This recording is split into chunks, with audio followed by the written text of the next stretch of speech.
Yes. So can we start today's revision session? Yes. तो friends हम आज chapter 8 के साथ शुरुआत करेंगे। चैप्टर 8 अगर पार्टनरशिप अकाउंट्स की बात करना चाहूँ मैं तो कुल मिला के 5 यूनिट्स हमें यहाँ पे पढ़ने हैं। Unit number 1 introduction to the partnership accounts. Unit number 2 जो है वो ट्रीटमेंट ऑफ गुडविल के बारे में डिस्कशन करता है, कैलकुलेशन ऑफ गुडविल की बात करता है। यूनिट नंबर 3 जो है वो एडमिशन ऑफ ए पार्टनर की बात करता है। Unit number 4 is about retirement of a partner and last but not list unit number 5 which talks about death of a partners, accounting treatment in case of a death of a partner। तो ये सारे units हम लोग अगले 2 दिनों में मतलब आज और कल के लेक्चर में कवर करने का प्रयास करेंगे। आज मेरा ऑब्जेक्टिव है कि 1 घंटे में या फिर 1 घंटे 15 मिनट में हम लोग unit number 1 as well as unit number 2 complete करेंगे। ठीक है, तो चलो शुरुआत करते हैं यूनिट नंबर 1 के साथ, जो कि एक इंपॉर्टेंट यूनिट है।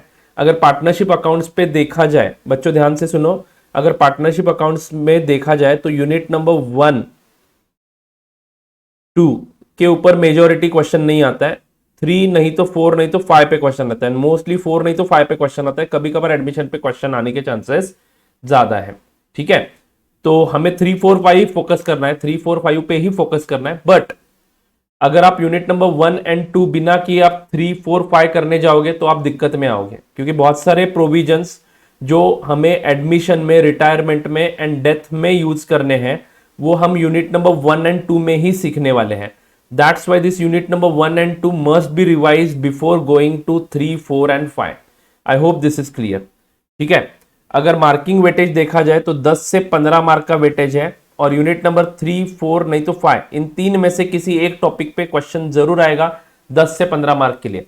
तो ये ए कैटेगरी वाला चैप्टर है, हमें किसी भी हालत में ये करना है, मतलब करना है। चैप्टर नंबर 8 की बात कर रहा हूं, ए कैटेगरी की चैप्टर है और पूरा का पूरा चैप्टर हमें करना है जिसमें 5 यूनिट समाने हैं। ठीक है, चलो इंट्रोडक्शन टू पार्टनरशिप अकाउंट्स। तो यहां पे हम लोग पढ़ने वाले हैं कि पार्टनरशिप में कौन से फाइनल अकाउंट्स हम लोग बनाते हैं। But before that we should understand what is partnership and what are the features of the partnership. तो बच्चों section 4 of Indian partnership act जो आपके लॉ में भी कवर्ड है, राइट, तो ये सेक्शन 4 पार्टनरशिप का डेफिनेशन देता है। Partnership is the relation between the person who have agreed to share the profits of the business carried on by all or any one of them acting for all। ये definition आपने law में पढ़ा हुआ है। बात करेंगे बेटा number of partners की। अगर मिनिमम पार्टनर्स देखा जाए तो कम से कम 2 होने चाहिए and maximum partners restricted to 50 हो जाता है। लेकिन ये 50 का जो सेक्शन है वो पार्टनरशिप एक्ट में नहीं दिया है, ये कंपनीज एक्ट में दिया गया है। तो section 464 of the companies act 2013 बोलता है कि maximum number of members in any organization can not exceed 100। But again rule 10 of the companies 2014 बोलता है, रूल्स 2014 बोलता है कि ये लिमिट 50 रुपए है, 50 मेंबर्स की है, 50 मेंबर्स की है। Thus the maximum number of members, what is the important point here, maximum number of members in a partnership firm are 50। तो मिनिमम नंबर 2 होने चाहिए, मैक्सिमम 50। बट इसका हमें अकाउंटिंग के साथ कोई लेना देना नहीं है। आगे बढ़ते हैं बच्चों। अब ये इंपॉर्टेंट है अकाउंट्स के एंगल से। Rules in the absence of partnership deed. आपने लॉ में पढ़ा होगा पार्टनरशिप डीड 2 प्रकार की हो सकती है, एक तो रजिस्टर्ड पार्टनरशिप डीड हो सकती है, नहीं तो अनरजिस्टर्ड पार्टनरशिप डीड हो सकती है। रजिस्टर्ड पार्टनरशिप डीड मतलब आरओएफ करके एक डिपार्टमेंट होता है, जैसे एलएलपी के लिए आरओसी डिपार्टमेंट होता है, कंपनी के लिए आरओसी डिपार्टमेंट होता है, वैसे पार्टनरशिप फर्म को रजिस्टर करवाने के लिए आरओएफ डिपार्टमेंट होता है, जहां पे आपको ये आपकी पार्टनरशिप डीड जो है मतलब agreement between the partners, the relation between the partners is governed by the mutual agreement known as partnership deed. तो बच्चों पार्टनर्स के बीच में जो एग्रीमेंट हुआ है उसको हम पार्टनरशिप डीड बोलते हैं। अगर वो लिखित स्वरूप में है तो उसको हम पेपर पे पार्टनरशिप डीड बोलेंगे, नहीं तो वर्बल भी हो सकता है। अगर वर्बल ही है तो उसका रजिस्ट्रेशन हो ही नहीं सकता है, अगर राइटिंग में है तो उसका रजिस्ट्रेशन हो सकता है आरओएफ के साथ। Registration of firms deed is not compulsory my friends. किसी भी केस में आपको रजिस्ट्रेशन कंपलसरी है ऐसा लॉ ने नहीं बोला है। बट अगर आपकी पार्टनरशिप डीड रजिस्टर्ड नहीं है या फिर आपकी फर्म रजिस्टर्ड नहीं है, अगर आपकी पार्टनरशिप फर्म नॉन रजिस्टर्ड है, तो बच्चों आप लोगों के ऊपर रिस्ट्रिक्शन आएगा आप पार्टनर लोग अपना ये जो डिस्प्यूट है पार्टनरशिप में हुआ वो कोर्ट में जाके नहीं लेके जा सकते हो, आपको वो खुद से सुलझाना पड़ेगा। तो अनरजिस्टर्ड फर्म्स को कोर्ट में एंटरटेन नहीं किया जाता है, रजिस्टर्ड फर्म्स को कोर्ट में एंटरटेन किया जाता है। ठीक है, इसीलिए रजिस्ट्रेशन इज एब्सोल्युटली इंपॉर्टेंट।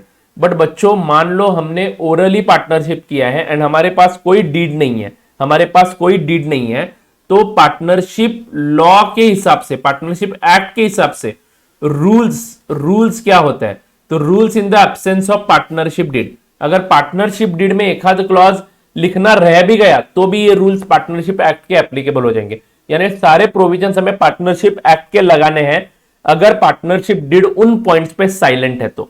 ठीक है, तो देखेंगे बच्चों क्या क्लॉजेस है पार्टनरशिप एक्ट में अगर पार्टनरशिप डीड उस पॉइंट के रिगार्डिंग साइलेंट है तो पहला पॉइंट यहां पे देख रहे हैं हम लोग, profits and losses are to be shared equally. यानी हमारे पार्टनरशिप डीड में मान लो भले ही वो रजिस्टर्ड है, प्रिंटेड है, रजिस्टर्ड है, बट मान लो पार्टनरशिप डीड में पार्टनर लोगों से प्रॉफिट शेयरिंग की बात लिखनी ही भूल गए वो लोग। हो सकता है बच्चों, इंसान है, कुछ भी हो सकता है। तो प्रॉफिट शेयरिंग का जिक्र अगर आपके पार्टनरशिप डीड में नहीं किया है तो आपको रेफर करना पड़ेगा partnership act, and partnership act बोलता है कि profit and losses in the absence of deed are to be shared equally. तो बच्चों इक्वली डिस्ट्रीब्यूट होगा पार्टनर्स में, प्रॉफिट जो होगा वो इक्वली डिस्ट्रीब्यूट होगा, लॉस जो होगा वो भी इक्वली डिस्ट्रीब्यूट होगा। ठीक है, मान लो आपके पार्टनरशिप डीड में सैलरी टू द पार्टनर के बारे में कुछ नहीं बोला है, मान लो कोई एक आध पार्टनर ज्यादा काम करता है और वो सैलरी डिमांड कर रहा है और आपके डीड में कुछ नहीं लिखा है, तो बच्चों सैलरी के बारे में भी पार्टनरशिप एक्ट यही बोलता है कि no partner has a right to salary. किसी भी पार्टनर को सैलरी देने की जरूरत नहीं है according to the partnership act. अगर डीड में लिखा हुआ है कि किसी पर्टिकुलर पार्टनर को सैलरी देनी है तो दे दो भाई, कोई दिक्कत नहीं है। बट अगर डीड में कुछ नहीं लिखा है तो किसी भी पार्टनर को सैलरी देने के लिए कोई फर्म लायबल नहीं है। ठीक है, फाइन, आगे बढ़ता हूं। अब बात करते हैं इंटरेस्ट ऑन कैपिटल के बारे में। अगर डीड में इंटरेस्ट ऑन कैपिटल के बारे में कुछ भी नहीं बोला है तो no interest is to be allowed on capital. Same thing is for interest on drawings, no interest is to be charge on drawings. अगर पार्टनरशिप डीड में इंटरेस्ट ऑन ड्रॉइंग्स के बारे में जिक्र नहीं किया है तो no interest is chargeable on drawings. Then interest at the rate of 6% per annum is to be allowed on a partner's loan to the firm. तो बच्चों अगर पार्टनर्स ने लोन दिया है in addition to the capital, firm को loan दिया है और उसके ऊपर कितना इंटरेस्ट देना है उसके बारे में डीड में कोई जिक्र नहीं किया है, तो पार्टनरशिप एक्ट बोलता है कि 6% पर एनम का इंटरेस्ट रेट आप दे सकते हो पार्टनर्स के लोन के ऊपर। यानी आपको ध्यान में यही रखना है, बाकी सारे पॉइंट्स में नो ही बोला है, and profit and loss sharing के बारे में इक्वली बोला है। ठीक है, तो no salary is to be given, no interest is allowed as well, no interest on drawing can be charged, बराबर है। बट लोन पे इंटरेस्ट देना है 6% पर एनम अगर डीड आपकी साइलेंट है तो। बट बच्चों इन the absence of an agreement, अगर आपके डीड में इंटरेस्ट एंड सैलरी पेएबल की बात नहीं की है, ठीक है, इंटरेस्ट एंड सैलरी पेएबल की बात नहीं की है और फिर भी आपको देना है, तो interest and salary payable to a partner will be paid only if there is a profit. अगर प्रॉफिट है तो ही दे सकते हो, अदरवाइज नहीं देना है। ठीक है बच्चों, यस, आगे बढ़ते हैं आगे बढ़ते हैं।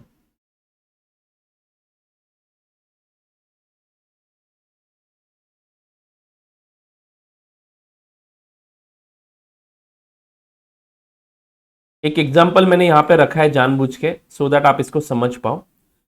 मान लो A B C are partners in a firm, dictate करूंगा बस, A B C are partners in a firm sharing profits and losses in the ratio of 2:3:5. Their fixed capitals were 15 lakh, 30 lakh and 60 lakh rupees respectively.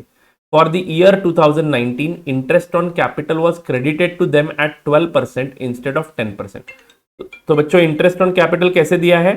Interest on capital 12% का दिया है, interest on capital 12% का दिया है, 10% का देना चाहिए था। पास द नेसेसरी एडजस्टमेंट एंट्रीज, तो आपको एक ही एंट्री पास करने के लिए बोली है। बेटा 12% का जो इंटरेस्ट दिया है वो यहां पे लिखा है, मतलब 1,80,000 हमने ऑलरेडी पार्टनर्स को दे दिए हैं, 1,80,000 हमने ऑलरेडी पार्टनर्स को दे दिए हैं as a interest. Interest on capital की एंट्री हम आगे जाके डिस्कस करने वाले, बट फिर भी बता देता हूं बच्चों, capital account will be credited and interest on capital is expenditure to the firm. Interest on capital is expenditure to the firm, ठीक है। तो interest on capital account debit to capital account, यानी कैपिटल अकाउंट क्रेडिट हुआ है इस amount से already, but credit होना चाहिए इस अमाउंट से, यानी ज्यादा क्रेडिट हुआ है। Excess credit in partners account 30,000 रुपए है। आप लोग कैपिटल पे देख लो बेटा, 15 लाख पे 10%, 1,50,000 का इंटरेस्ट मिलना चाहिए, बस हमने इस पार्टनर को 1,80 दे दिया है, तो 30,000 का ये जो एक्स्ट्रा क्रेडिट है वो अब हटाना पड़ेगा डेबिट करके। बट बेटा जैसे ही 12,60,000 पे 2,10,000 का ये इंटरेस्ट आता है, I hope you are getting it, ये टोटल 2,10,000 का ज्यादा इंटरेस्ट दिया है, ये जैसे ही आपने रिवर्स किया आपका फर्म का प्रॉफिट बढ़ेगा, क्योंकि आपने 12,60,000 इंटरेस्ट एक्सपेंडिचर दिखाया है, दिखाना था 10,50,000, तो आप ज्यादा एक्सपेंडिचर दिखा रहे हो, मतलब आपने कम प्रॉफिट भेजा था। अब आप एक्सपेंडिचर रिवर्स करोगे तो आपका प्रॉफिट बढ़ेगा बच्चों, तो प्रॉफिट बढ़ेगा तो वो जो बढ़ा हुआ प्रॉफिट है 2,10,000 रुपए का, वो पार्टनर्स में बांटना पड़ेगा, एंड उस केस में पार्टनर को क्रेडिट करना पड़ेगा इन अमाउंट से। तो ध्यान से सुनिएगा बेटा, पार्टनर को प्रॉफिट का क्रेडिट देना है 42,000, और ये एक्सेस क्रेडिट रिवर्स करना है बाय डेबिटिंग दिस अमाउंट। ये अमाउंट डेबिट करना है, ये अमाउंट डेबिट करना है, ये अमाउंट क्रेडिट करना है, ये अमाउंट क्रेडिट करना है, ये अमाउंट क्रेडिट करना है। तो बच्चों नेट देखोगे तो 42,000 का ए को क्रेडिट करना है एंड 30,000 का डेबिट करना है, तो क्रेडिट करेंगे हम 12,000 से, ठीक है। ए को क्रेडिट करेंगे 12,000 से। बी का देखो बेटा 63,000 का क्रेडिट करना है और डेबिट करना है 60,000 का। इंटरेस्ट डेबिट होगा बच्चों, क्योंकि वो रिवर्स करना है, इंटरेस्ट डेबिट होगा, कैपिटल अकाउंट डेबिट होगा बच्चों, एंड इंटरेस्ट हमें रिवर्स करना है क्योंकि कैपिटल अकाउंट डेबिट होगा। और यहां पे प्रॉफिट फिर से देना है 63,000 का, यानी इसके इंटरेस्ट के काटने हैं 60,000 रुपए और इसको प्रॉफिट के देने हैं 63,000। तो बेटा यहां पे नेट क्रेडिट होगा 3,000 का, एंड यहां पे देखो सी के केस में 1,20,000 का डेबिट करना है एंड 1,05,000 का क्रेडिट करना है, तो डेबिट करना है नेट 15,000 का। तो आपकी एंट्री यहां पे बन गई, C is capital account debit to A's capital to B's capital. ये एक स्टूडेंट ने क्वेरी पूछी थी, इसलिए इस एग्जांपल को मैंने इंक्लूड किया है, ठीक है। मुझे लगा कि बहुत सारे बच्चों को इसमें क्वेरी है, डायरेक्ट एंट्री समझ में नहीं आ रही है, तो इसके पीछे एक ही चीज आपको याद रखनी है बच्चों, जब हम इंटरेस्ट रिवर्स करते हैं, सोच लीजिएगा इसके ऊपर जरूर, इंटरेस्ट ऑन कैपिटल जब हम रिवर्स करते हैं तो प्रॉफिट बढ़ता है, तो प्रॉफिट बढ़ेगा तो प्रॉफिट हमें पार्टनर्स में बांटना पड़ेगा, प्रॉफिट पार्टनर्स में बांटना है मतलब पार्टनर के कैपिटल अकाउंट क्रेडिट होंगे, एंड इंटरेस्ट रिवर्स करना है मतलब पार्टनर के कैपिटल अकाउंट्स डेबिट होंगे, ठीक है बच्चों। तो उसके हिसाब से नेट डेबिट कितना होगा, नेट क्रेडिट कितना होगा, वो निकाल के हमें एंट्री पास करनी है। I hope you got this. चलो आगे बढ़ता हूं। अब पार्टनरशिप में अकाउंट्स कैसे बनाने हैं, फाइनल अकाउंट्स की बात कर रहा हूं। तो बच्चों कोई भी स्पेसिफिक फॉर्मेट नहीं है, पार्टनरशिप एक्ट में कोई भी स्पेसिफिक फॉर्मेट फाइनल अकाउंट्स का नहीं दिया है, जैसे कंपनीज एक्ट में दिया है वैसा कोई फॉर्मेट नहीं है। there is not much difference between the accounts of a partnership firm and that of a sole proprietorship। तो पार्टनरशिप फर्म के अकाउंट्स में एंड सोल प्रोप्राइटरशिप के अकाउंट्स में कुछ ज्यादा फर्क नहीं है। Only difference is to be noted is that instead of one capital and one drawing account there will be as many accounts as there are partners. तो मान लो फर्म में 3 पार्टनर्स हैं, तो कितने कैपिटल अकाउंट बनेंगे, 3 कैपिटल अकाउंट बनेंगे। मान लो firm में 3 पार्टनर्स है तो 3 ड्रॉइंग्स अकाउंट बनेंगे, ठीक है बच्चों। तो हर पार्टनर के लिए ड्रॉइंग अकाउंट सेपरेटली बनाना है, कैपिटल अकाउंट सेपरेटली बनाना है। Also one final account named as profit and loss appropriation account is open. Also one final account named as profit and loss appropriation account is open, ठीक है। तो एक final account हमें extra बनाना है, that is called as profit and loss appropriation account, and unit number 1 में ज्यादातर हमें उसी के बारे में चर्चा करनी है। तो profit and loss appropriation account क्या होता है वो देखेंगे बच्चों। तो पहले समझ लो बच्चों, हम लोग जो हमारा ट्रेडिंग अकाउंट बनाते हैं, हम लोग जो हमारा P&L अकाउंट बनाते हैं, अब यहां पे हम लोग जो बिजनेस कर रहे हैं वो आउटसाइडर के साथ कर रहे हैं, आउटसाइडर्स के साथ कर रहे हैं, और हमारे पार्टनर्स अलग है। पार्टनर्स कौन है, ओनर्स है, बराबर है ना। और ये आउटसाइडर लोग हैं जिसमें क्रेडिटर आया, बैंकर आया, डेटर आया, सब आउटसाइडर लोग हैं, ठीक है। तो बच्चों जो पेमेंट्स, जो खर्चे हम आउटसाइडर के लिए कर रहे हैं वो हमारे ट्रेडिंग अकाउंट में and P and L account में दिखेंगे। जो खर्चे हम आउटसाइडर के लिए कर रहे हैं वो हमारे ट्रेडिंग अकाउंट में and P and L account में दिखेंगे। एंड जो खर्चे पार्टनर्स को पे किए जा रहे हैं, यानी फर्म का खर्चा बट पेमेंट किसको हो रहा है, पार्टनर को, तो पार्टनर को जो जो चीजें हम लोग दे रहे हैं उसको हम पी एंड एल अप्रोप्रिएशन में दिखाते हैं। तो what is this P and L appropriation और इसका क्या मतलब है जरा समझते हैं। ठीक है बच्चों, मान लो कंपनी का, फर्म का प्रॉफिट है 20,000 रुपए। ठीक है, there are 3 partners A B and C. अगर इक्वल शेयरिंग होता है, मान लो 30,000 है, इक्वल शेयरिंग होता है, तो ए को 10,000 का प्रॉफिट जाएगा, बी को 10,000 का प्रॉफिट जाएगा एंड सी को भी 10,000 का प्रॉफिट जाएगा। ठीक है, अब जरा ध्यान से सुनिएगा, अगर पार्टनर्स को हम और कुछ नहीं देते हैं तो ए को 10,000 जाएगा, बी को 10,000 जाएगा, सी को 10,000 जाएगा। ये 30,000 का नेट प्रॉफिट कैसे निकाला मैंने, हमने लिया सेल्स और उसमें से माइनस किया कॉस्ट ऑफ गुड्स सोल्ड, फिर मुझे मिला ग्रॉस प्रॉफिट और उस ग्रॉस प्रॉफिट में से मैंने indirect expenses paid to the outsider सारे के सारे माइनस किए। मतलब इन एक्सपेंसेस में ये 30,000 के पहले मैंने जो जो एक्सपेंसेस माइनस किए हैं वो किसी थर्ड पार्टी के लिए इनकर किए हुए एक्सपेंसेस है, किसी थर्ड पार्टी के लिए इनकर किए हुए एक्सपेंसेस है। इसमें पार्टनर को हमने कुछ पे नहीं किया, क्योंकि पार्टनर को जैसे ही आप पे कर देते हो उसको आप एक्सपेंस नहीं बोलोगे, उसको आप अप्रोप्रिएशन ऑफ प्रॉफिट बोलोगे। ठीक है बच्चों, तो 30,000 का ये प्रॉफिट है जिसमें ए बी सी नाम के 3 पार्टनर इक्वली शेयरिंग करते हैं, तो ए को 10 मिलेगा, बी को 10 मिलेगा, सी को 10 मिलेगा। बट मान लो यहां पे ए बोलता है कि मैं ज्यादा काम करता हूं इसलिए मेरे को 2,000 रुपए की सैलरी चाहिए और ऐसा डीड में लिखा हुआ है। तो बच्चों ध्यान से सुनिएगा, अब हमारा before appropriation anything to the partner, before appropriating anything to the partner, हमारा प्रॉफिट कितना है बच्चों, नेट प्रॉफिट कितना है, 30,000 रुपए। Before appropriating anything to the partner हमारा नेट प्रॉफिट कितना है, 30,000 रुपए। अब ए को हम 2,000 रुपए देंगे तो प्रॉफिट के कितने बचेंगे, 28,000। यानी स्ट्रेट अवे इस 30,000 में से ए को जाने वाले हैं 2,000 और बचे हुए 28,000 ए बी सी में बटेंगे अब। ठीक है बच्चों, मतलब इनडायरेक्टली प्रॉफिट का अप्रोप्रिएशन हम लोग अकॉर्डिंग टू द डीड कर रहे हैं। डीड में जो जो क्लॉजेस दिए हैं उसके अनुसार हम लोग प्रॉफिट को बांटते जा रहे हैं। ये चीज हमें पी एंड एल अप्रोप्रिएशन में समझ में आएगी। बेटा वैसे 30,000 हम इक्वली बांटते तो ए को 10 मिलने चाहिए, लेकिन अगर ए को सैलरी देने का क्लॉज आपके डीड में है तो स्ट्रेट अवे पहले 30,000 में से ए को जाएंगे 2,000 और बचा कितना, 28,000। 28,000 नहीं तो मान लो ए को जाएंगे 5,000। एक मिनट मैं जरा सिंपल कैलकुलेशन करता हूं। 30,000 में से बच्चों ए को सैलरी मान लो देनी है 3,000 तो बचे कितने, 27,000। ठीक है, तो ए को 3,000 फ्लैट मिलेगा सैलरी का और उसके बाद जो 27,000 है वो इक्वली बटेंगे, यानी 9,000 ए को जाएगा, 9,000 बी को जाएगा एंड 9,000 सी को जाएगा। तो इस बारी 30,000 का अप्रोप्रिएशन कैसे हुआ देखो, 30,000 में से 11,000 या फिर 12,000 सॉरी 12,000 ए को जाएंगे, 9,000 बी को जाएंगे एंड 9,000 सी को जाएंगे। मैंने 30,000 को अप्रोप्रिएट ही किया ना, डिस्ट्रीब्यूट ही किया, बट बच्चों according to the agreement of partnership या फिर पार्टनरशिप डीड के अनुसार। पार्टनरशिप डीड में जो जो स्पेशल चीजें बोली है ना वो सारी हमें रिफ्लेक्ट करनी है पी एंड एल अप्रोप्रिएशन में, और वो रिफ्लेक्ट करने के बाद जो बचा हुआ प्रॉफिट है वो हमें प्रॉफिट शेयरिंग रेशियो में बांटना है। I hope P and L appropriation का कंसेप्ट अभी आपको समझ में आएगा। In a partnership profit has to be divided between the partners in certain profit sharing ratio after making necessary adjustments stated in the partnership deed।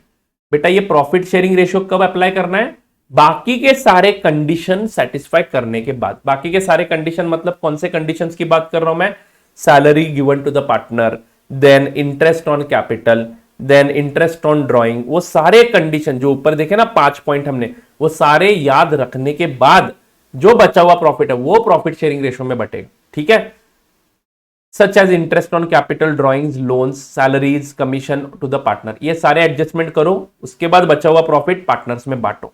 ठीक है, अब sir P and L appropriation का क्या रोल है यहाँ पे?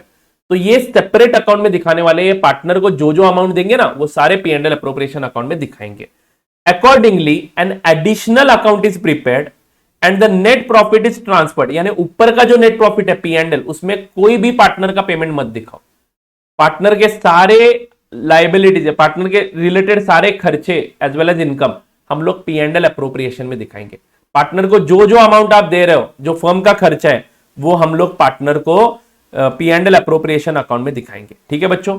Accordingly an additional account is prepared, accordingly an additional account is prepared and the net profit is transferred from the debit side of the P and L account to the credit side of this new account. यानी simply P and L का balance brought forward कर लो इस P and L appropriation में। ठीक है, P and L appropriation account before the profit is divided between the partners. This additional account is known as P and L appropriation account. तो हमें ये सारे एडिशनल अमाउंट जो पार्टनर को देने हैं वो पहले उसका एडजस्टमेंट करना है और उसके बाद जो बचा हुआ प्रॉफिट है वो पी एंड एल अप्रोप्रिएशन को जाएगा। यानी इस एग्जांपल में अगर मैं पी एंड एल अप्रोप्रिएशन बनाऊं, इस एग्जांपल में अगर मैं पी एंड एल अप्रोप्रिएशन बनाना चाहूं तो बच्चों कुछ इस प्रकार से दिखेगा। P and L appropriation by profit and loss account, profit and loss account से नंबर आएगा 30,000 यहां पे, फिर इसमें से हम पार्टनर ए को देंगे, एज कैपिटल को देंगे सैलरी ऑफ ₹3,000 और उसके बाद बचेगा प्रॉफिट बेटा 27,000 जो हम ए बी एंड सी में बांटेंगे। ए को जाएगा 3,000, बी को जाएगा ए को जाएगा 9,000, बी को जाएगा 9,000 एंड सी को जाएगा 9,000। ऐसे कुल मिला के हम 27,000 रुपीज डिस्ट्रीब्यूट करेंगे पार्टनर्स के बीच में। Is this point clear to you my friends? I hope आपको पी एंड एल अप्रोप्रिएशन समझ में आ चुका है। एक क्वेश्चन मैंने यहां पे लिया है, जरा सा नजर डालते हैं। A and B start business on 1st January 2019 with capital of 30,000 and 20,000. According to the partnership deed, B is entitled to salary of 500 per month and interest is to be allowed on opening capital at the rate of 6% per annum. ठीक है। The remaining profits बोला है देखो, are to be distributed amongst the partner in the ratio of 5:3. तो ये salary देने के बाद और ये इंटरेस्ट ऑन कैपिटल दोनों को देने के बाद जो बचा हुआ प्रॉफिट है वो 5:3 में बांटना है। During 2016 firm earned a profit before charging salary to B, यानी सैलरी ऑफ बी अभी तक माइनस नहीं हुई है, इंटरेस्ट ऑन कैपिटल अभी तक माइनस नहीं हुआ है, मतलब ये पी एंड एल का प्रॉफिट है जो हम यहाँ पे ब्रॉड फॉरवर्ड करेंगे। तो आप लोग पी एंड एल अप्रोप्रिएशन में देखो बच्चों 25,000 का प्रॉफिट आया। During the year A withdrew ₹8,000 and B withdrew ₹10,000 for domestic purpose. आपको बोला है P and L appropriation account बनाओ। ये बेटा ड्रॉइंग्स के बैलेंसेस हम कैपिटल को भेजते हैं, याद रखना। ठीक है, तो इसका हमारे पी एंड एल अप्रोप्रिएशन पे कोई इंपैक्ट नहीं होगा। इंटरेस्ट ऑन ड्रॉइंग्स के बारे में कुछ बोला है क्या क्वेश्चन में? नहीं, सिर्फ इंटरेस्ट ऑन कैपिटल्स देने के लिए बोला है, तो ड्रॉइंग्स पे इंटरेस्ट लगाने की जरूरत नहीं है। कैपिटल का ओपनिंग बैलेंस है 30,000 एंड 20,000, उसके ऊपर 6% का इंटरेस्ट निकालते हो, 6% का इंटरेस्ट निकालते हो 1 जनवरी से 31 दिसंबर तक का, तो बेटा कितना होता है देखो, 30,000 पे 6%, 30,000 ओपनिंग कैपिटल इंटू 6%, तो 1,800 रुपए का इंटरेस्ट ऑन कैपिटल आया। एंड उसके एंट्रीज हम देखने वाले हैं, डिस्कस करने वाले हैं। पी एंड एल अप्रोप्रिएशन के डेबिट में ये जो इंटरेस्ट दिया, ये इंटरेस्ट अकाउंट हम यहाँ पे 1,800 रुपए भेज रहे हैं, प्लस बी को जो इंटरेस्ट देंगे वो 1,200 रुपए होगा। आप लोग क्रॉस चेक कर सकते हो, 20,000 पे 6% पूरे साल का 1,200 रुपए होगा। एंड ये सैलरी दी ए को 6,000 की, यानी कुल मिला के 6,000 प्लस 1,800 प्लस 1,200 हमने पार्टनर्स को as a salary and interest दिए है। तो 25,000 में से ये 9,000 गए, तो बच्चे बेटा 25,000 माइनस 9,000 16,000 रुपीज बचे, जो ए एंड बी के प्रॉफिट शेयरिंग रेशियो में यानी 5:3 में डिस्ट्रीब्यूट करेंगे हम लोग। ठीक है, and this is how we are going to distribute the profit. And this account which is specially showing all the adjustments which you are doing for partners is called as a profit and loss appropriation account. अगर आपको कोई पूछता है profit and loss appropriation account, तो आप ये definition इकट्ठा करके बता सकते हो। ठीक है, since the date of drawing and rate of interest is not given, it is assumed that drawings are made on the last day of the year. तो ड्रॉइंग्स पे इंटरेस्ट प्रोवाइड करने की जरूरत नहीं है, क्योंकि यहाँ पे लिखा भी नहीं है। In the absence of any information in partnership deed, drawings पे इंटरेस्ट हम 0 ही देते हैं। ठीक है, फाइन। चलो, आई होप आपको पी एंड एल अप्रोप्रिएशन समझ में आ चुका है। तो यही यहाँ पे पी एंड एल अप्रोप्रिएशन बना के क्वेश्चन पूछे जा सकते हैं।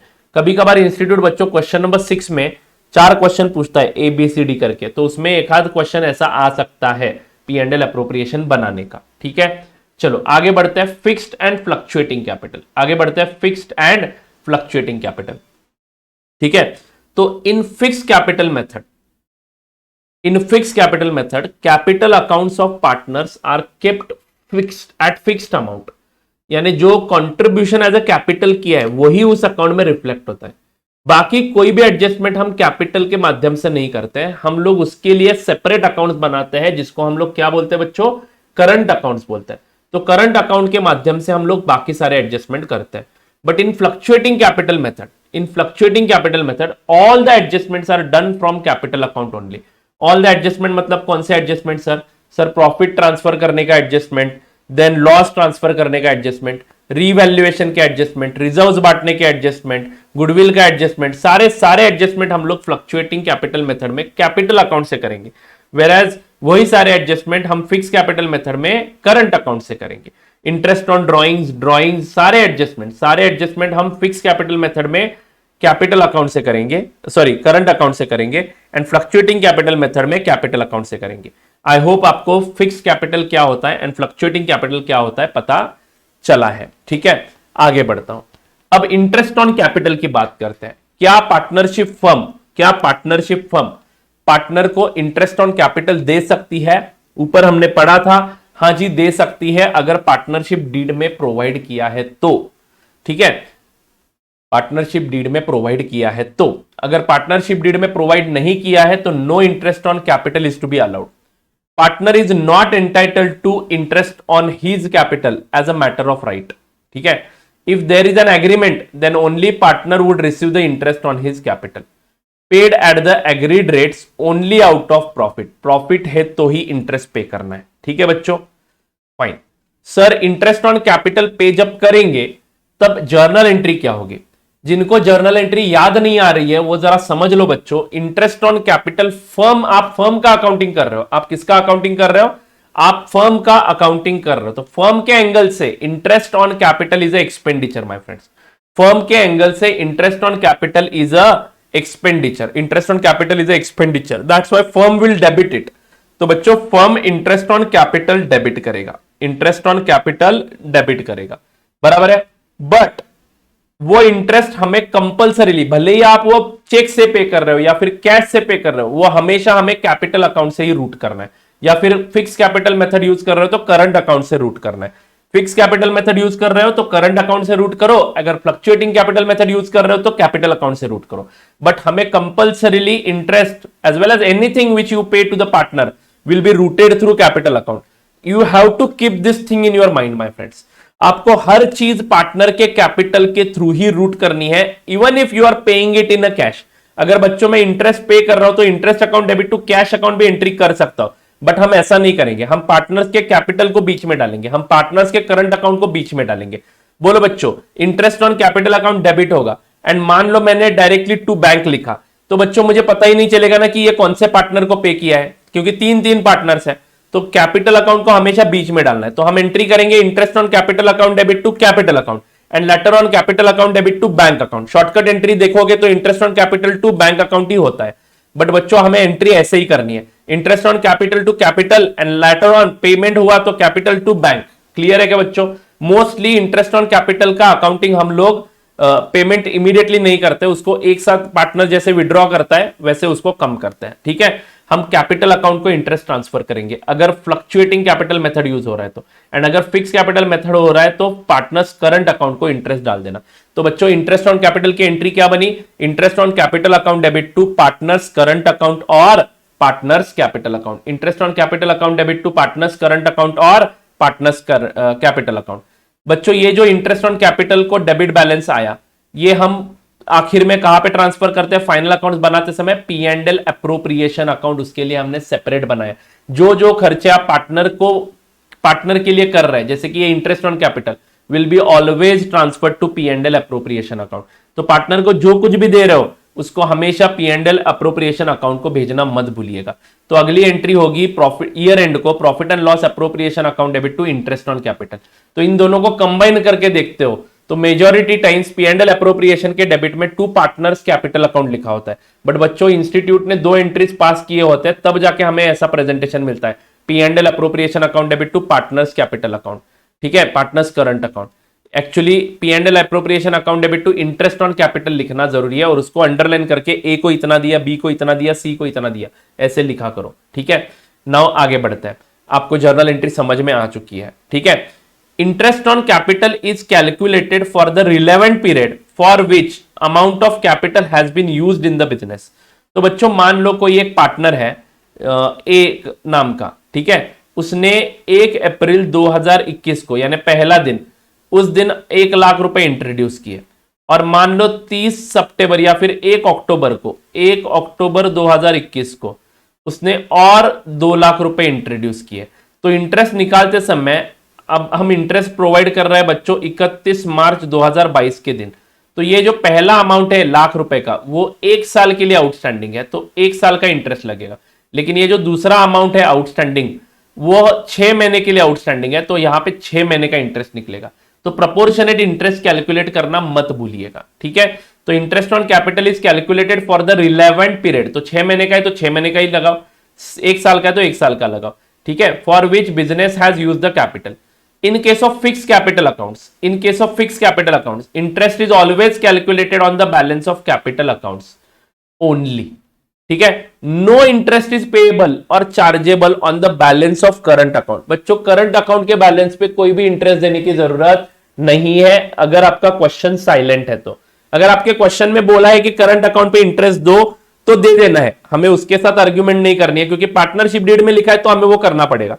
बट बच्चों मोस्टली अगर आपका क्वेश्चन साइलेंट है तो डू नॉट पे any interest on the current account balances. Okay, आपको ये चीज याद रखनी है बच्चों, इंटरेस्ट ऑन करंट अकाउंट कभी भी नहीं देना है। इंटरेस्ट ऑन कैपिटल हमेशा देना है, इंटरेस्ट ऑन करंट अकाउंट नहीं देना है। इंटरेस्ट ऑन कैपिटल देना है, इंटरेस्ट ऑन करंट अकाउंट नहीं देना है, इंटरेस्ट ऑन कैपिटल देना है। ठीक है बच्चों, फिक्स कैपिटल मेथड है तो कैपिटल अकाउंट के बैलेंस पे इंटरेस्ट देना है, करंट अकाउंट के बैलेंस पे इंटरेस्ट कभी भी नहीं देना है अगर क्वेश्चन साइलेंट है तो। ठीक है बच्चों, एक important concept, net loss and interest on capital.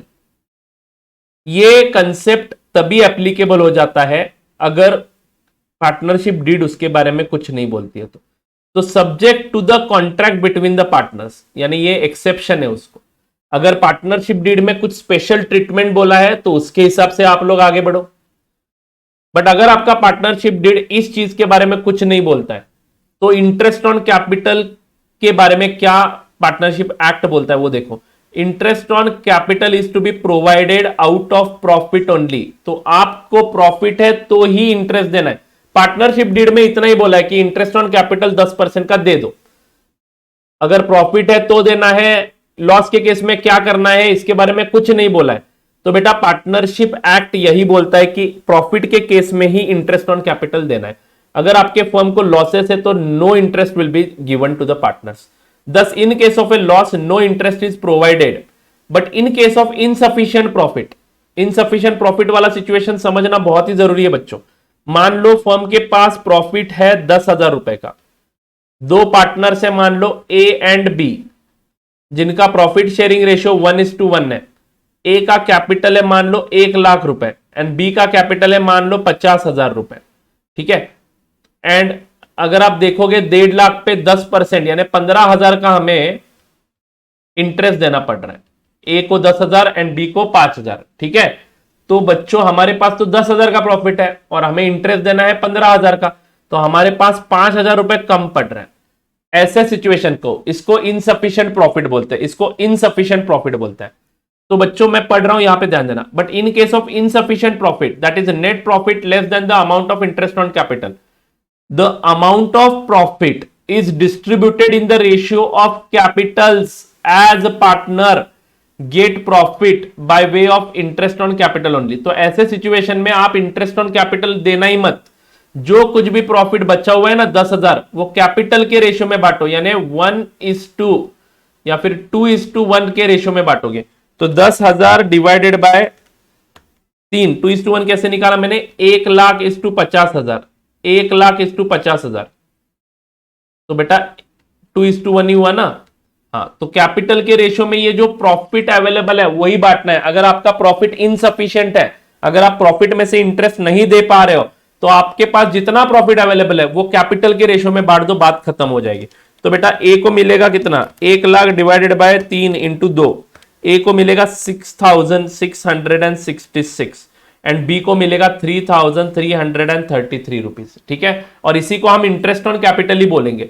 ये प्रॉफिट का शेयर नहीं है, 10,000 रुपए का प्रॉफिट है बिफोर इंटरेस्ट, हम 10,000 का इंटरेस्ट दे देंगे, ए को देंगे 6,666, बी को देंगे 3,333, बात खत्म, प्रॉफिट हो जाएगा 0।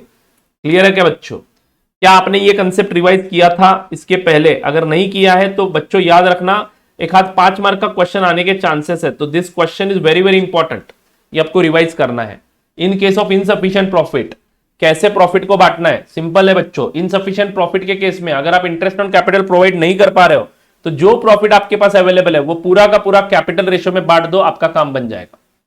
ठीक है बच्चों, चलो आई होप आपको ये चीजें समझ में आ रही है। थोड़ा सा आगे बढ़ू क्या?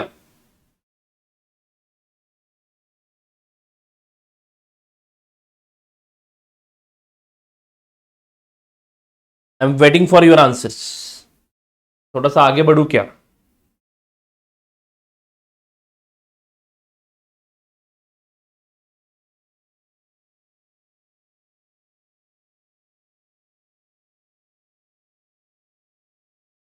चलो अब आगे बढ़ते हैं। फाइन, अब बात करेंगे बच्चों इंटरेस्ट ऑन ड्राइंग्स की। Just a second.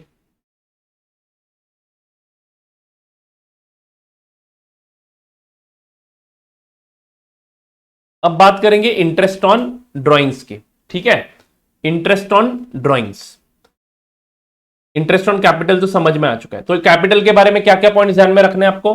प्रॉफिट के केस में कैपिटल पे इंटरेस्ट देना है, लॉस के केस में इन द एब्सेंस ऑफ एग्रीमेंट नहीं देना है। इवन if पार्टनरशिप डीड में इंटरेस्ट देने के लिए बोला है लेकिन फर्म को लॉस है तो इंटरेस्ट मत दो। ठीक है, इनसफिशिएंट प्रॉफिट के केस में इंटरेस्ट देना है बट कौन से रेशियो में? जो प्रॉफिट अवेलेबल है वो हमें प्रॉफिट शेयरिंग रेशियो में बांटना है, सॉरी कैपिटल के रेशियो में बांटना है। ठीक है, अब इंटरेस्ट ऑन ड्राइंग चार्ज करना है। अब इंटरेस्ट ऑन ड्राइंग बहुत ही आसान कंसेप्ट है बच्चों। इंटरेस्ट ऑन ड्राइंग मतलब क्या? फर्म से जो जो पैसे पार्टनर लोगों ने विड्रॉ किए हैं, फर्म से जो जो पैसे पार्टनर लोगों ने विड्रॉ किए हैं उसके ऊपर अब इंटरेस्ट लगाएगी फर्म, यानी फर्म का इनकम हो गया बच्चों, ये फर्म का इनकम हो गया। और रिकवर किससे करना है? पार्टनर से। तो एंट्री तो बहुत आसान है, पार्टनर्स कैपिटल अकाउंट डेबिट। पहले एंट्री देखते हैं बच्चों, पहले एंट्री देखते हैं। Partners capital account debit, partners capital account और पार्टनर्स करंट अकाउंट। अगर आप फिक्स कैपिटल मेथड यूज करते हो तो पार्टनर्स करंट अकाउंट को डेबिट करो, अगर आप फ्लक्चुएटिंग कैपिटल मेथड यूज करते हो तो पार्टनर्स कैपिटल अकाउंट डेबिट करो। डेबिट करना है मतलब इनसे रिकवर करना है पैसा, एंड ये हमारा इनकम है इसलिए interest on drawings will be credited. अब ये इंटरेस्ट ऑन ड्राइंग का क्रेडिट बैलेंस हम भेजेंगे P&L अप्रोप्रिएशन अकाउंट को। तो अगली एंट्री होने वाली है interest on drawings account debit to P&L appropriation account, interest on drawings account debit to P&L appropriation account. I hope आपको एंट्री समझ में आ चुकी है। अब बात करते हैं ड्राइंग्स के इंटरेस्ट के कैलकुलेशन की। अब ये ड्राइंग्स का इंटरेस्ट का कैलकुलेशन जो है वो हम दो पार्ट्स में डिवाइड करेंगे। पहला पार्ट जो है when unequal amount is withdrawn at different time period. Unequal यानी अमाउंट विड्रॉ करने के लिए कोई पैटर्न नहीं है। आज मन में आया 2,000 विड्रॉ किए, कल 3,000 विड्रॉ किए, टाइम पीरियड में भी कोई कॉमन चीज नहीं है, जब मन में आया तब पैसे विड्रॉ करते हो। उस केस में आपको एक चीज समझनी है बच्चों, ड्राइंग्स का सेटलमेंट कब होता है। बच्चे कमेंट बॉक्स में कमेंट करेंगे ड्राइंग्स का फर्म में सेटलमेंट कब होता है। मतलब कोई भी एक पार्टनर जब फर्म से पैसे विड्रॉ करता है तो उसको वो वापस पे करता है क्या, या फिर उसको हम एडजस्ट कर देते हैं कैपिटल में। अगर एडजस्ट कर देते हैं कैपिटल में तो ड्राइंग्स का एडजस्टमेंट कौन से तारीख को होता है, कौन से डेट पे होता है, कौन से दिन पे होता है। क्या ड्राइंग्स आप हर महीने कैपिटल अकाउंट को ट्रांसफर करते हो? कब ट्रांसफर करते हो बच्चों? कैपिटल पार्ट, ये देखो बच्चों मैं बता देता हूं, पार्टनर का ये जो ड्राइंग है वो पार्टनर कभी भी पे बैक नहीं करता है, वो हमें कैपिटल से ही रिकवर करना पड़ता है। वो कभी पैसे वापस नहीं लाता है, एक बार फर्म से विड्रॉ हो गए वो फर्म में वापस नहीं लाएगा, उसको हमें उसके कैपिटल में ही एडजस्ट करना है, उसका कैपिटल कम कर देना है। उसको हम पैसे देने वाले ना, उसमें से ही हम ये काट देंगे पैसे। ठीक है, तो बच्चों मुझे बताओ कि पार्टनरशिप अकाउंट्स में हम ड्राइंग्स का बैलेंस पार्टनर के कैपिटल अकाउंट को कब ट्रांसफर करते हैं?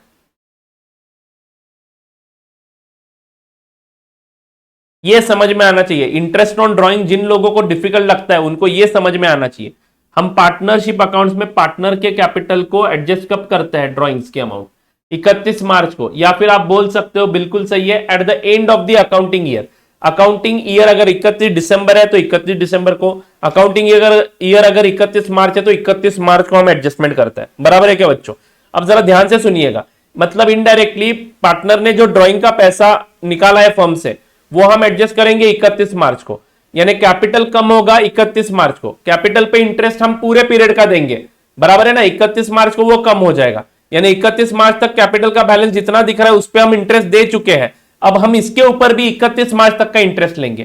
क्लियर है क्या? तो ड्राइंग्स के ऊपर हमें इंटरेस्ट लेना है from the date of drawing to the accounting year ending date, as drawings are settled at the end of the year by transferring it to capital account.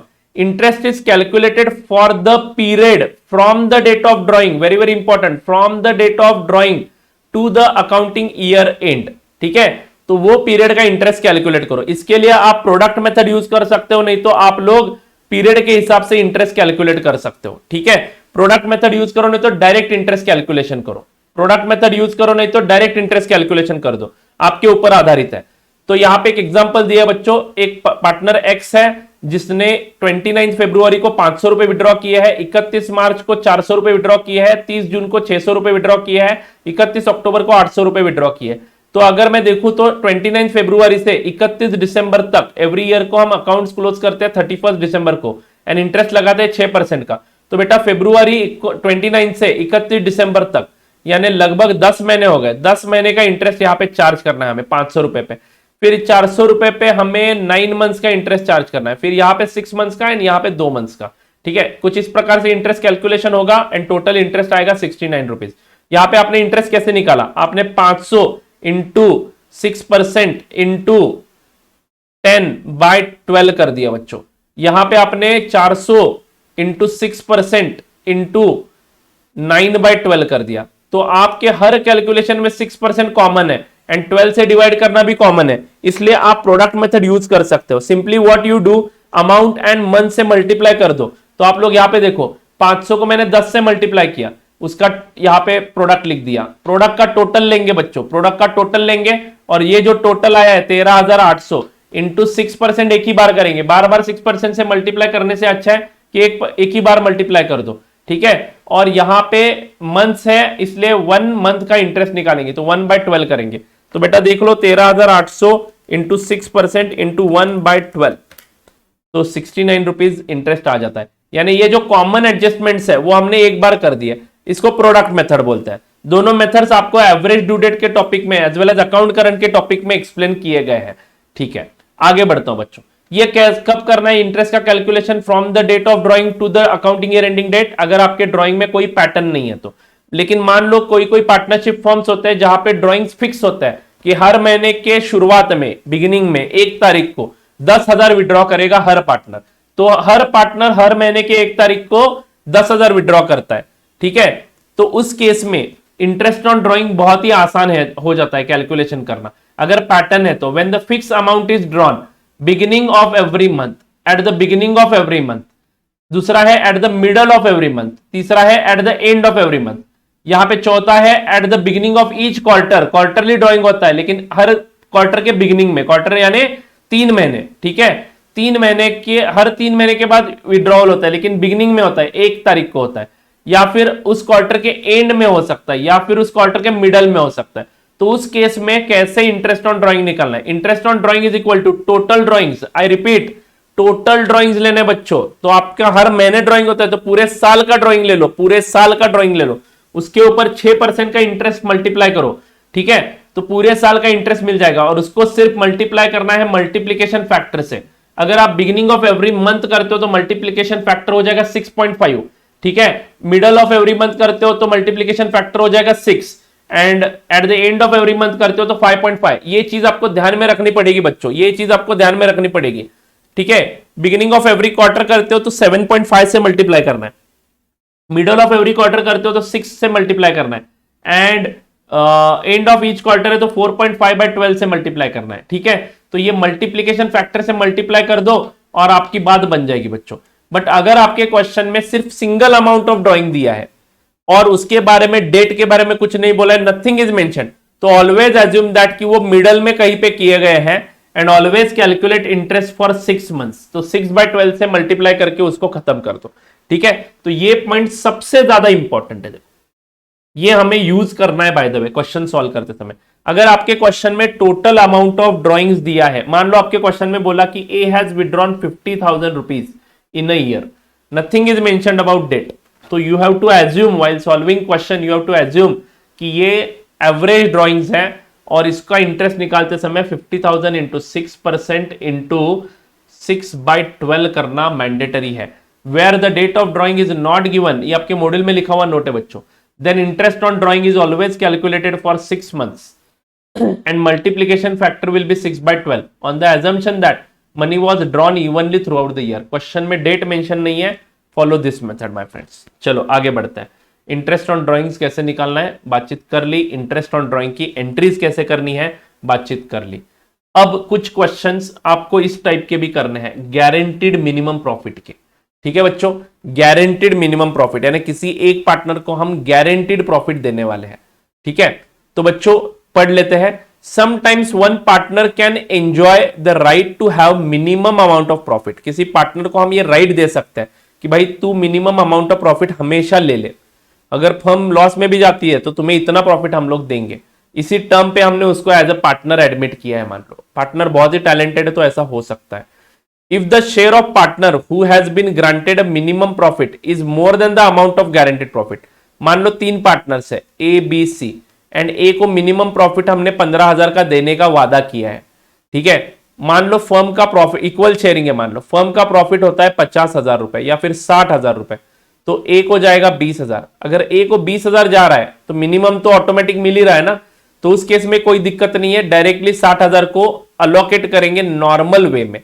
Allocation of profit is done in the normal way. If the share of partner who has been guaranteed minimum profit is more than the amount of guaranteed profit, 15,000 की guarantee दी थी, हम तो यहाँ पे 20,000 दे रहे हैं, तो बच्चों नॉर्मल तरीके से आप लोग प्रॉफिट को बांट दो, नॉर्मल तरीके से आप लोग प्रॉफिट को बांट दो, ठीक है। बट सुनो बच्चों सुनो, अगर आपका प्रॉफिट मान लो यहाँ पे 30,000 आ जाता है, तो बच्चों ए को जाएगा 10 प्रॉफिट शेयरिंग रेशियो के अनुसार, बी को जाएगा 10 एंड सी को जाएगा 10।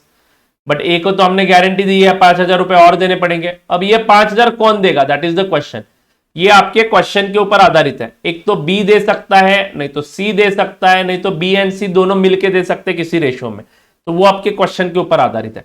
तो वही यहां पे लिखा है, if the share of a partner is less than the guaranteed amount, if the share of a partner is less than the guaranteed amount he takes the minimum profit, तो A को मिनिमम प्रॉफिट लेना ही है, and the excess of guaranteed share of profit 15,000 over actual share 10,000 यानी 5,000, ये access की बात हो रही है। ये 5,000 रुपए will be borne by the remaining partner as per the agreement, तो ये रिमेनिंग पार्टनर्स को बॉर्न करना है एज पर द एग्रीमेंट, और उसमें 3 पॉसिबिलिटीज मैंने बता दी।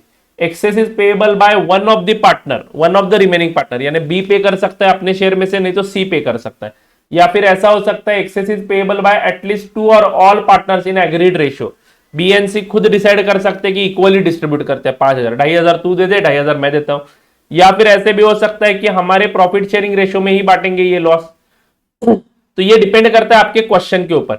लेकिन अगर आपका क्वेश्चन साइलेंट है, मोस्ट $1,000,000 पॉइंट बच्चों, if the question is silent, the burden of guarantee is borne by the remaining partners in their mutual profit sharing ratio, तो बच्चों उनका जो PSR है उसमें ही वो बांट दो, वो जो कुछ भी एक्सेस दे रहे हो ना ए को 5,000 रुपए का, वो आप बी एंड सी के प्रॉफिट शेयरिंग रेशियो में बांट दो। अगर आपका क्वेश्चन साइलेंट है, क्वेश्चन में बोला है उसके अकॉर्डिंगली जाओ, क्वेश्चन साइलेंट है तो बच्चों आप लोग इसको इस रेशियो में बांट दो, प्रॉफिट शेयरिंग रेशियो में।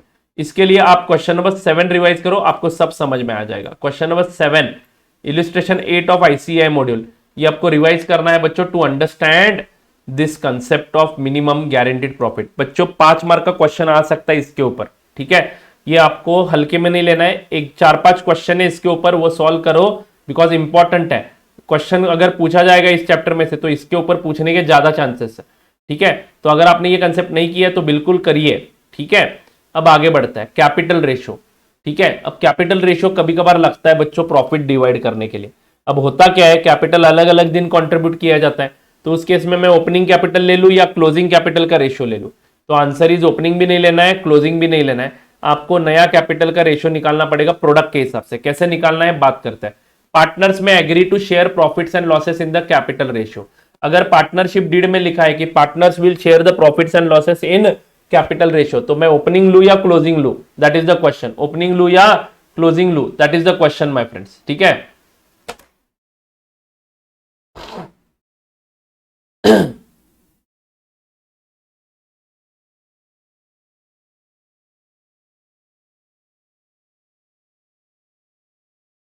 Just a second.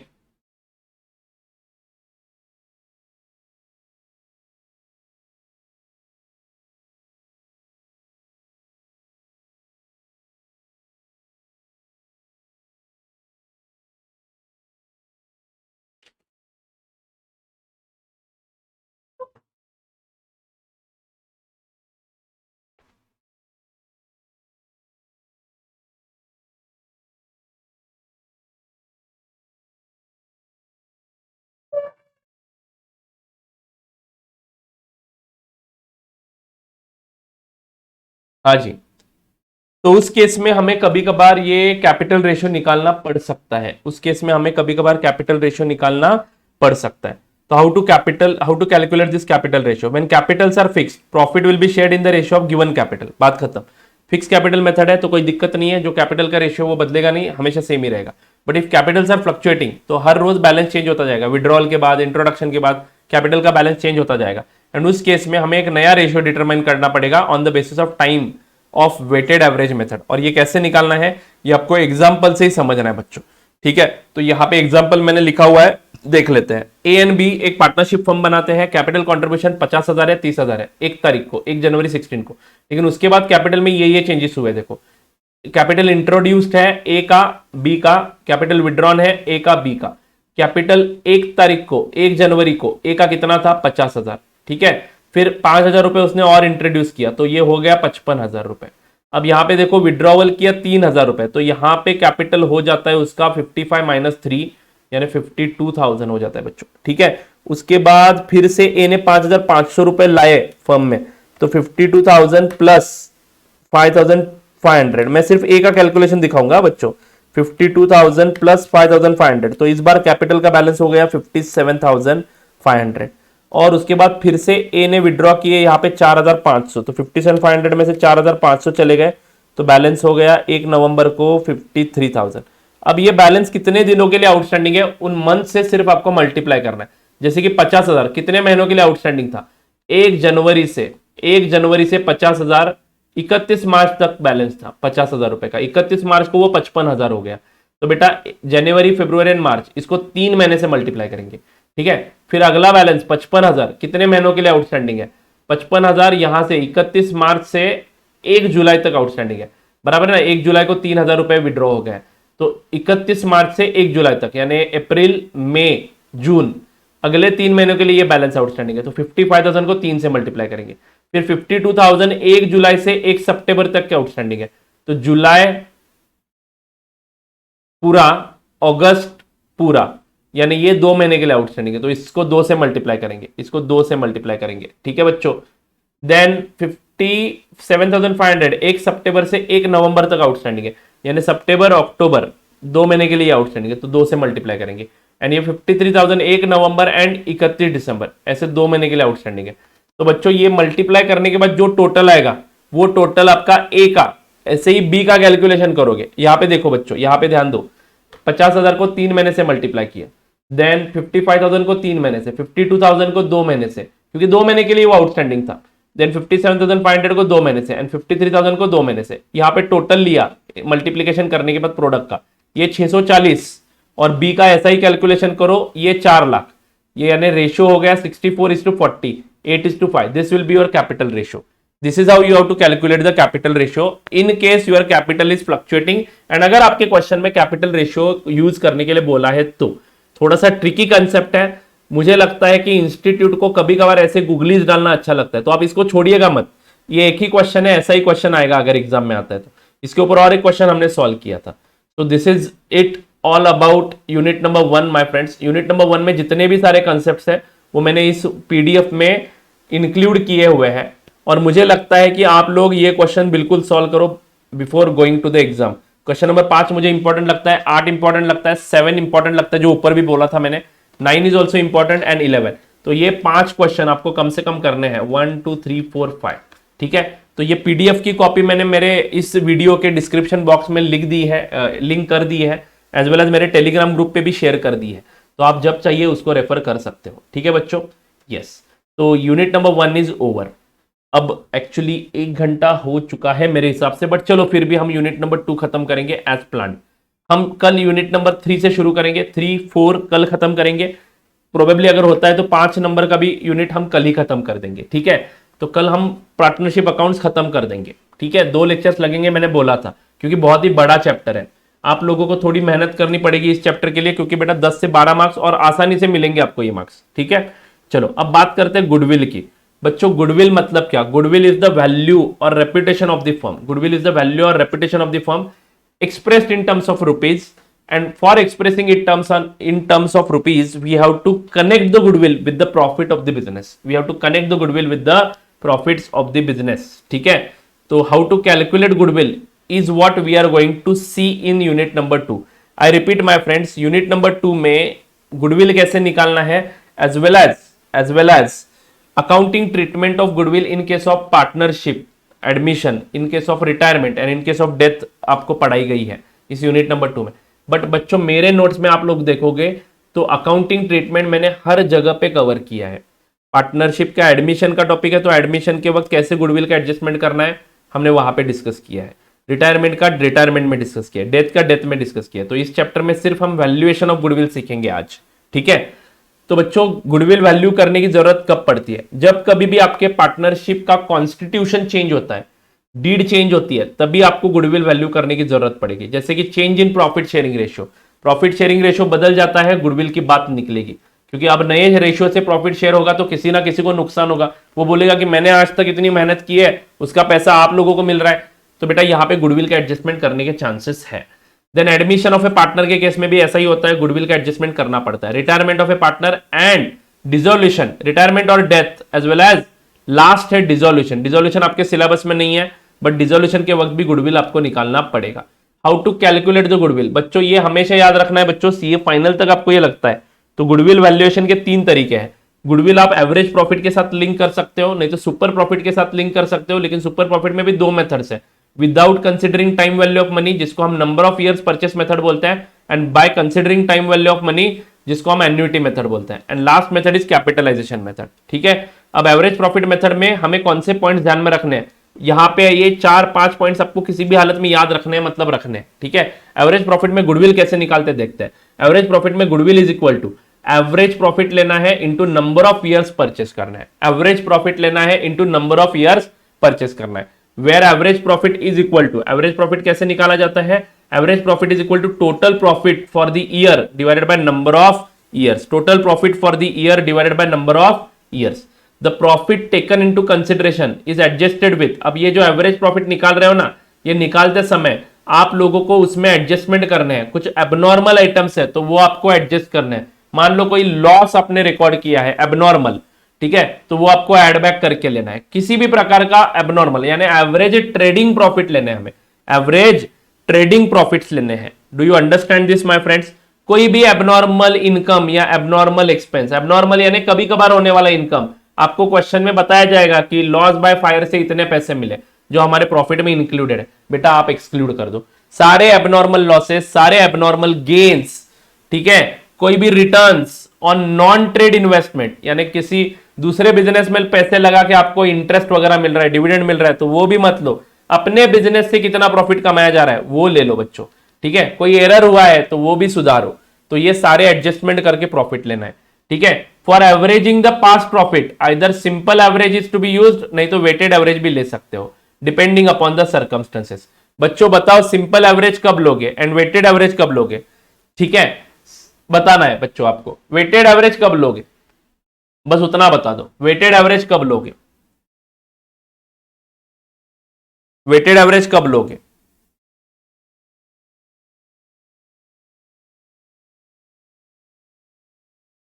When will you take weighted average?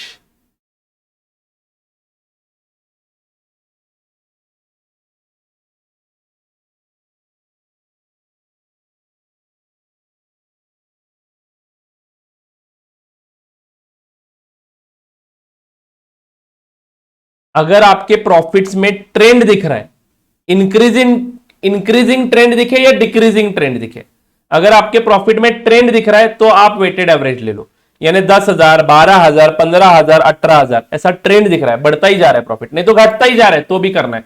But बेटा वेट कौन से दोगे? 1, 2, 3, 4 ये नंबर देंगे। अगर 4 साल का प्रॉफिट है तो 4, 1, 2, 3, 4, नहीं तो 3 साल का है तो 1, 2, 3 वेट देना। हाईएस्ट वेट किसको दोगे? हाईएस्ट वेट किसको दोगे बच्चों? बताना है बच्चों आपको, हाईएस्ट वेट यानी 3 नंबर किसको दोगे? तो आंसर बहुत ही सिंपल है बच्चों, 3 नंबर आप रिसेंट प्रॉफिट को दोगे। 3 नंबर आप रिसेंट प्रॉफिट को दोगे, यानी highest number will be allotted to the recent profits. ठीक है, if there exist a clear increasing और decreasing trend of profit, it is better to give more weight to the profits of the recent years and those of earlier years than those of earlier years. Note में लिखा है बेटा, highest weight is always given to the current year, recent year को highest weight देना है, as it reflects the more realistic view of the future profitability. ठीक है, however if any such trend is not visible from the figures of the past profit, then one should take the simple average. अगर आपको कोई trend नहीं दिख रहा है तो better take simple average. Number of years purchased यहां पे जो लिया है, what does it mean? Number of years purchased is estimated years for which future profits are expected to earn. आपको आगे के 5 सालों में, अगर नंबर ऑफ ईयर्स परचेस 5 है तो आपको एक्सपेक्टेशन है कि ये एवरेज प्रॉफिट आगे के 5 सालों में जाने वाले हैं, मिलने वाले हैं आपको। तो बेटा ये 5 साल इंटू ये average profit of 1 year is equal to your goodwill. ठीक है, एवरेज प्रॉफिट मेथड से गुडविल कैसे निकालना है, बहुत ही आसान है। ठीक है, यहाँ पे एक एग्जांपल दिया बच्चों, देखो प्रॉफिट 30,000, 40,000, 50,000, 60,000, 70,000, तो इंक्रीजिंग ट्रेंड साफ साफ दिखाई दे रहा है। तो मैंने हाईएस्ट वेट रिसेंट ईयर के प्रॉफिट को डाल दिया, 5वां यानी लेटेस्ट अकाउंटिंग ईयर को हाईएस्ट वेट दिया एंड अर्लियर अकाउंटिंग ईयर को लोएस्ट वेट दिया। वेट आप कुछ भी दे सकते हो, 2, 4, 6, 8, 10 भी दे सकते हो, कोई दिक्कत नहीं है, लेकिन आपका एवरेज थोड़ा थोड़ा बदल जाएगा। हम इंस्टीट्यूट के साथ मैच करना चाहते हैं इसलिए 1, 2, 3, 4, 5 ही देंगे।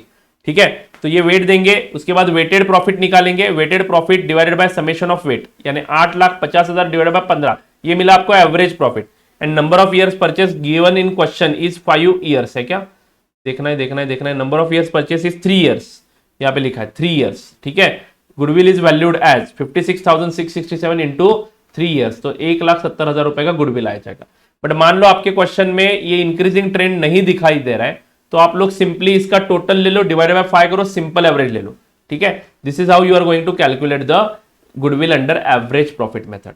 अब आगे बढ़ते हैं बच्चों, super profit method. This is the best method, in the absence of information always go for this method. Super profit method अगर यूज करना है तो आपके पास क्या क्या जानकारी होनी चाहिए? आपके पास बच्चों एक्चुअल प्रॉफिट होना चाहिए, ठीक है, नॉर्मल प्रॉफिट होना चाहिए, नॉर्मल प्रॉफिट के लिए आपके पास एनआरआर होना चाहिए, normal rate of return, and capital employed भी होना चाहिए। ठीक है, and number of years purchase भी होना चाहिए। तो ये 5 चीजें आपके पास हमेशा होनी चाहिए। ठीक है, अब goodwill is equal to super profit into number of years purchase. How do we calculate super profit? Super profit is equal to जो प्रॉफिट एक्चुअल प्रॉफिट है वर्सेस नॉर्मल प्रॉफिट, यानी this is your actual profit and this is your expected profit. ठीक है, तो अगर आपका actual profit expected profit से ज्यादा है तो ही आपको सुपर प्रॉफिट है ऐसा बोलेंगे, एंड अगर आपको सुपर प्रॉफिट है तो ही गुडविल है ऐसा बोलेंगे। एक्चुअल प्रॉफिट कैसे निकालना है? एवरेज प्रॉफिट लेना है, ऊपर जैसे डिस्कस किया है वैसे। एंड नॉर्मल प्रॉफिट कैसे लेना है? ये normal profit is equal to आपने कितना पैसा लगाया हुआ बिजनेस में और उसके ऊपर आपके इंडस्ट्री का नॉर्मल रेट ऑफ रिटर्न कितना है। ठीक है, एनआरआर से मल्टीप्लाई करो, then you will get super profit. Super profit के हिसाब से गुडविल आएगा। सुपर प्रॉफिट मतलब excess earning capacity of the firm, excess earning capacity of the firm. But बच्चों ये सिर्फ और सिर्फ हमने नंबर ऑफ ईयर्स परचेस के हिसाब से निकाला है, यहाँ पे हमने time value of money use नहीं किया है। ठीक है बच्चों, आगे बढ़ते हैं। एग्जाम्पल यहाँ पे एक दिया है, कंपनी के प्रॉफिट देखो बेटा 70, 80, 1,20,000 एंड 1,00,000 रुपए है।